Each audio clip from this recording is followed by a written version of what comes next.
បាទសូមគោរពជម្រាបសួរបងប្អូនទាំងអស់គ្នានេះខ្ញុំមានរូបមន្តឱសថបុរាណខ្មែរបាទដើម្បីជួយព្យាបាលបញ្ហាជំងឺខ្លាញ់រោមបេះដូងជាពិសេសបងប្អូនដែលឡើងគីឡូខ្លាំងបាទ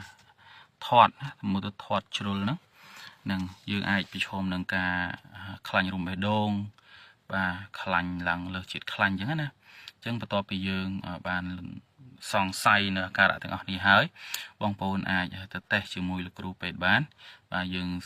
ទៅតេស្តឈាមមើលថាយើងមានបញ្ហាខ្លាញ់រោមបេះដូងឬមួយយើងថតមើលមានអាការៈខ្លាញ់រោមបេះដូងឬមួយក៏លើសជាតិខ្លាញ់អីអត់បើសិនតែមានបងប្អូនអាចពិគ្រោះយោបល់ឬមួយក៏ប្រើឱសថណាតាម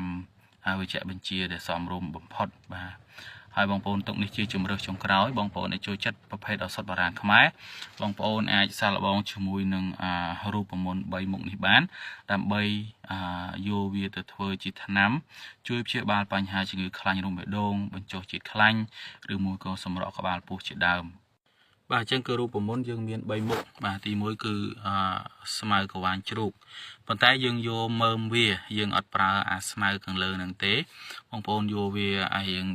ត្រឹសទៅតិចមកបាទយើងយកមើមវាបាទយើងមើមវាច្រើនតិចមកយើងបាទបកយកដកយកមើមវានឹងមកប្រហែលជាជិតកន្លះគីឡូអញ្ចឹងណាយើងយកវាមកទុកប្រើមកទី2គឺយើងប្រើក្រូចពោធិ៍សាត់ប៉ុន្តែយើងយកតែសម្បកវាទេយើងអត់យកសាច់ទេ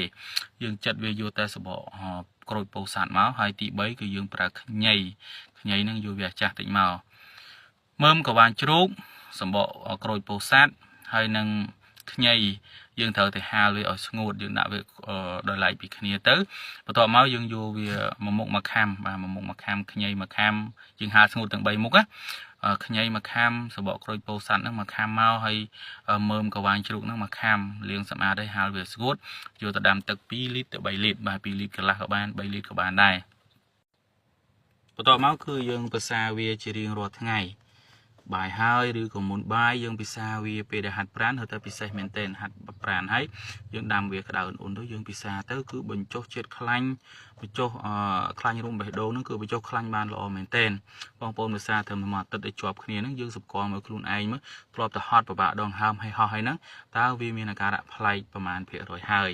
បាទអញ្ចឹងគឺមានតែប៉ុណ្្នឹងទេរូបមន្តនេះបាទយើងប្រើ3មុខហ្នឹងណាហើយរាល់ចង្វាក់ផ្សេងបងប្អូនអាចសាកសួរបន្ថែមទៀតបានបាទអញ្ចឹងអត់មានអីពិបាកធ្វើទេហើយបងប្អូនអាច